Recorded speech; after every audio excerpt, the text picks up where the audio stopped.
ఇటువంటి చౌకబారు పనులు చేసే ప్రభుత్వం లేదు. ఇట్లా దివాలా కోరు పనులు చేసే ప్రభుత్వం ఎక్కడా లేదు. ముఖ్యమంత్రి గారు మాటలు చెప్పడం ఇక్కడ ఎలా ఉందంటే వాయిదాల ముఖ్యమంత్రి గారు మాయదారి ప్రభుత్వం ఈ రాష్ట్రంలో నడుస్తూ ఉంది.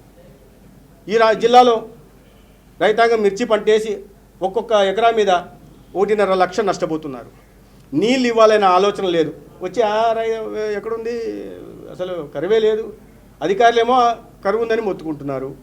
కరువు లేదు. ఒకటి ముందస్తు చర్యలు తీసుకోవడం ఒక తప్పు అయితే, తర్వాత వాటికి అండగా నిలబడడం సహాయక చర్యలు తీసుకోకపోవడం రెండో తప్పు అయితే, మూడోది రైతులను అవమానపరుస్తూ దెబ్బతిన్న రైతుకు తెలుసు. ఒక్కొక్క ఎకరా మీద 1,50,000 పెట్టుబడి పెట్టిన రైతన్నకి దాని కష్టం ఏదో తెలుసు. ఆ కుటుంబం రోడ్డున పడితే వాళ్ళ పిల్లలకు కట్టాల్సిన ఫీజులు కట్టలేకపోతే, ఆ కుటుంబం చితికిపోతే వాళ్ళు అనుభవించే దీన పరిస్థితి ఏందో, వేదన ఏందో వాళ్ళకి తెలుసు.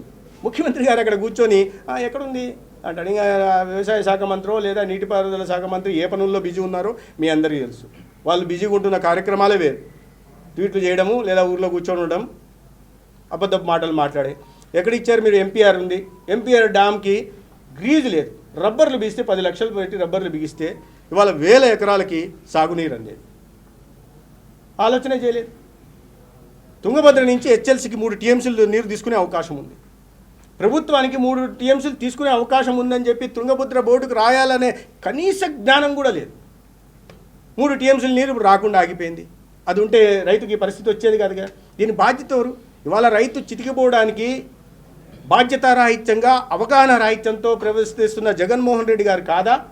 ఆయన మంత్రివర్గం కాదా? లేదా ఈ చేతగాని అధికార యంత్రాంగం కాదా? 1000 ఎకరాలు సేకరించారట. దానికి వాళ్ళు ఇస్తున్న అడ్వర్టైజ్మెంట్ ప్రకారం 56,000 కోట్లు ఖర్చు పెట్టారట.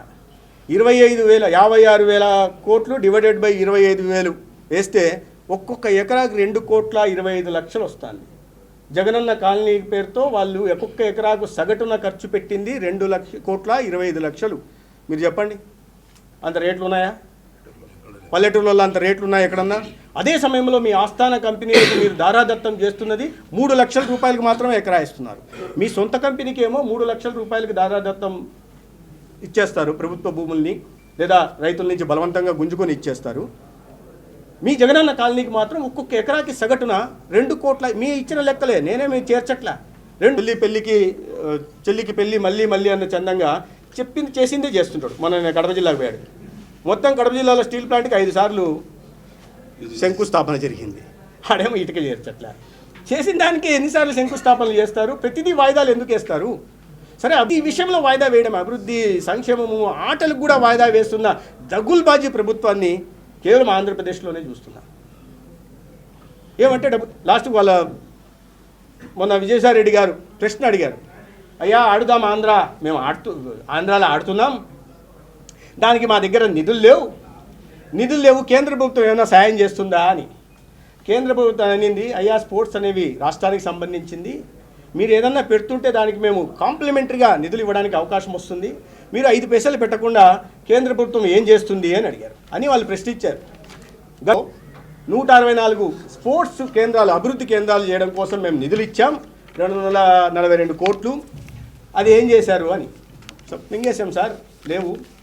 ఇప్పుడు కొత్తగా మీరు ఇస్తే మళ్ళీ మేము కబడ్డీ ఆడతాం, మళ్ళీ జనాలతో ఇప్పటిదాకా కబడ్డీ ఆడుకున్నాం, ఇప్పుడు జనాలు మమ్మల్ని ఫుట్బాల్ ఆడే పరిస్థితి వచ్చేసింది సార్, అందుకని వాళ్ళని బిజీగా పెట్టడం కోసం కబడ్డీ కోసం కొద్దిగా డబ్బులు ఇవ్వండి సార్ అని కేంద్రాన్ని అడుగుతున్నారు.